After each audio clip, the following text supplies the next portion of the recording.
Welcome, everybody.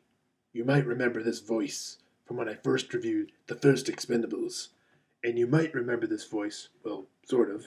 I was Mr. Church for that video, from my voice for Expendables 2 when I reviewed that film. Well, now I'm back, and I'm reviewing The Expendables 3. So hey everybody, yes, back when I first started making videos, it wasn't my very first video, but one of my first videos I ever filmed for a movie review was for the first Expendables film. But unlike my first two reviews, the shades will not be on the entire time. That way I can see my notes better and things like that. And but I am correct though on that Expendables 1 was my first films I ever reviewed, and when I filmed my second one, I refilmed it, almost all of it, if not most of it, with my shade clip-ons as well for that one.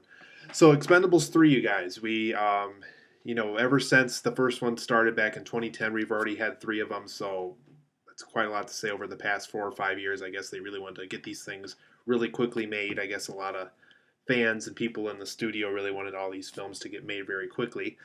So in the Expendables 3, you guys, in this film, the Expendables lead by Barney Ross, who's played by Sylvester Stallone once again.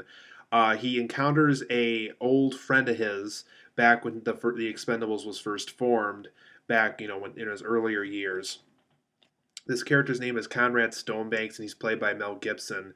And a lot of people thought he was dead. Arnold Schwarzenegger's character, whose name is Trench, who appeared in the first two films, he also thought that Conrad Stonebanks was dead back when they thought they first killed him. But it turns out he's still alive, and he's no longer their friend. He's now their enemy, and he's also become more of a demolition expert ever since they last saw each other. So he's definitely gone more so the terrorist route, more so than Trench and Barney Ross had ever since the Expendables first got formed. And so basically, after finding out just how deadly his assistants and team is, through a mission that they had early on in the film, Sylvester Stallone decides to recruit, or Barney Ross, I should say, played by Sylvester Stallone, decides to recruit some younger Expendables to join the team to better their chances of taking down Mel Gibson's character, Conrad Stonebanks. So that way, both the Expendables that we know from the first two films, or at least most of them anyway, some of them did not come back for this third one, and this new team that got formed for this time around have a better chance of stopping Conrad Stonebanks, who was basically the lead antagonist of the movie. So Expendables 3, you guys, I gotta say, this was easily the weakest installment of the franchise for me. And it sounds like for a lot of other people this was the weakest installment for them as well. But for my positives and negatives of the Expendables 3, I thought at least for the good parts of it, I thought it was a nice 80s action throwback to 80s action films. All the throwbacks are very good. All the one-liners and homages to these former action stars' earlier films was once again very good. So if you like that aspect of the first two Expendables film, it's continued very well in this third film. But like I said, that's one of the few positive things I could say about it. A lot of time is spent in this film with the character of Barney Ross. Though Barney Ross was basically the lead character of the first two Expendable films as well, we really get to spend a lot of time with him here, kind of get to psychologically know him a little bit better, and kind of see his downfall as a human being a little bit more so in this time around. Um, we also get to see the side of him that kind of wants to work alone, wants to do things that doesn't require his team to be there for him and things like that. So I thought that side of the film was kind of interesting, but once again, that's one of the few positive things I can say about it. Another thing I did like about the film is, though not every new Expendable was great here, for some of the better new recruits for the movie, I thought Wesley Snipes' character, whose name is Doc, was very fun to watch. What was fun about Doc was basically he's a homage of Wesley Snipes' earlier films like Demolition Man and Blade, and even a little bit of Passenger 57 every once in a while. Was homaged in this film quite a bit. And Wesley Snipes really looked like he had a ton of fun with this film, and as a result, it was fun watching him on screen. So if you're a fan of Wesley Snipes, he gets a lot to do in this film. He's very involved with the actual Expendables team, so I was very happy to see his involvement with the movie. They also homage his tax evasion when he was in prison for not paying his taxes. They homage that at one point in the film, and it's actually very funny. Ronda Rousey, who's known for her UFC fighting, I know a lot of people online have absolutely hated her performance here, specifically a lot of critics and a lot of film enthusiasts on YouTube. I'm actually going to be the first brave soul on the internet to say that I actually kind of liked Ronda Rousey's character in this film. Don't get me wrong, she's not going to be the next Meryl Streep. She's not going to be the next Jennifer Lawrence. She's not that kind of high caliber of an actress by any stretch of the imagination. But I really liked her character in this film. I thought she had a very, pardon my French, kick-ass attitude to her character. She could stand up with the boys and fight alongside them. Just a very fun character to watch in this film, and I really liked the way Ronda Rousey portrayed her. And I also kind of like how she incorporated her real-life UFC fighting skills into her character. It was very fun to watch on screen here. Another character that I really like, and I just really like this actor in general as well, is Antonio Banderas' character. I can't even pronounce his name. I think it's Germando or something like that. And he was kind of this, you'll find out in the film, they explain this more so, this guy that basically, lost his team several years ago. He was a part of the military and, kind of doesn't really have a family or friends to turn to. And so as a result, he's really desperate. He really wants to be a part of a team again, use his militaristic skills to his advantage once again. And once again, they really dive deep into that more in this movie. But I really like the Antonio Banderas character that he played here. I know it's very much a comic relief, kind of the intentionally annoying character of the movie, but I really liked how Antonio Banderas really brought a lot of life to this character, and he really knew from the bat, what kind of character he wanted to play in this film. Very fun to watch once again. For those who really know their Sylvester Stallone film knowledge, he teamed up with Stallone for the film Assassins that the Wachowskis worked on several years ago. So once again, it was great seeing Banderas and Stallone work on a film together. A lot of fun. I know this has been talked about a lot of high praise for this person, for this film, but Mel Gibson's villain in this film is really very good. Chris Stuckman, who actually talked about this on YouTube, Chris Stuckman's a very famous YouTuber on here in the internet.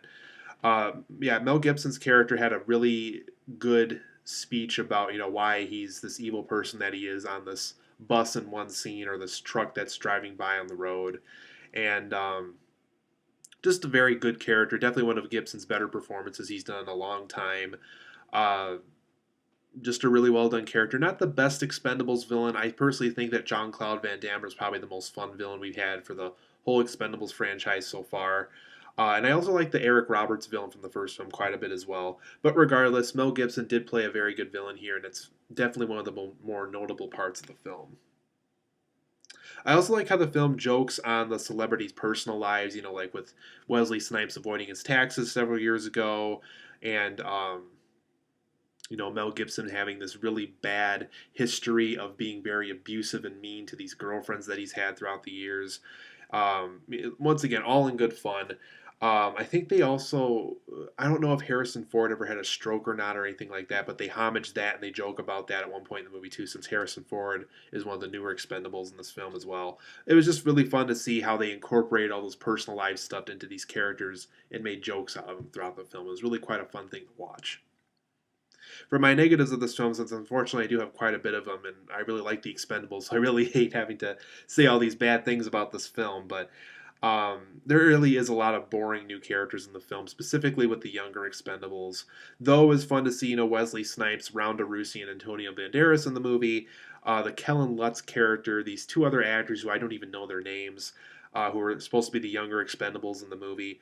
Very boring characters, very forgettable. It felt like something we've seen in a million other films before.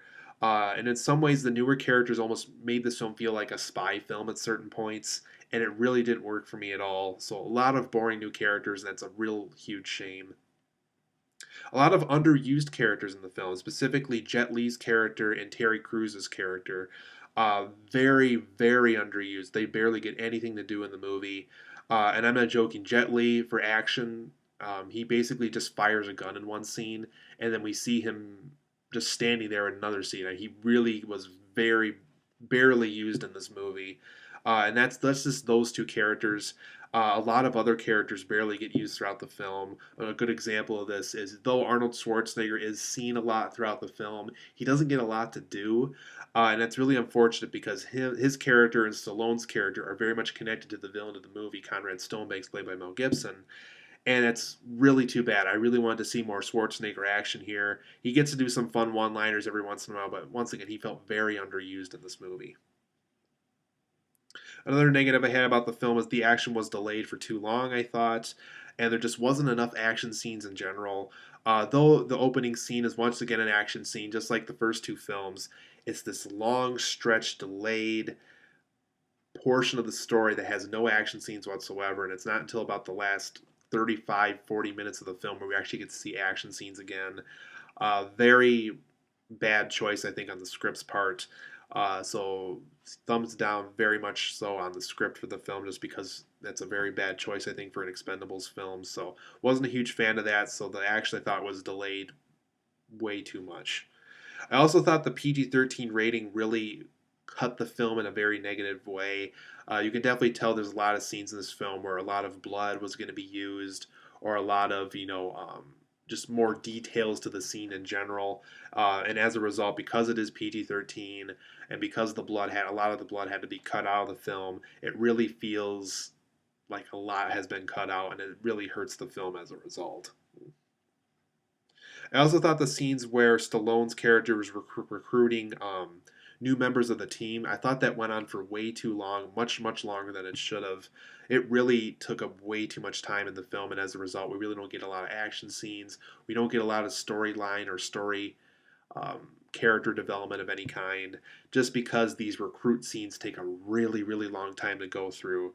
And I really thought Kelsey Grammer's character really felt almost unnecessary in a way, just because he wasn't a part of the final act of the film, which actually did have action scenes in them. And my last complaint for the film is I think the actual film itself has a team that's way too overcrowded. I really didn't need a lot of these newer expendable characters, I don't think. I think Wesley Snipes, Ronda Rousey, and Antonio Banderas really were the only three characters that really got anything to do in this movie. Harrison Ford's character could have been worse, but at the same time, I wasn't completely satisfied with this new character that he played. Um, so I think if they do make a fourth one, try not to make it more overcrowded than it already is, because it looks like as a result right now, because it is so overcrowded, not a lot of characters get a lot of things to do. So unfortunately, I'm giving the Expendables 3 a 7.5 out of 10. I know that isn't exactly a bad review, but at the same time, it's not a good review. It's kind of right in the middle. That means it's okay. So Expendables 3, it's okay. If you're a huge fan of the first two films, you might like this one maybe a little bit. But if you didn't like the first two films at all, don't even worry about seeing this one. It's very low par compared to those other two films. So 7.5 out of 10 for me, it's okay. Maybe a rental at best. I don't think this is a film you exactly need to see in the theater right now. Expendables 3, it's okay.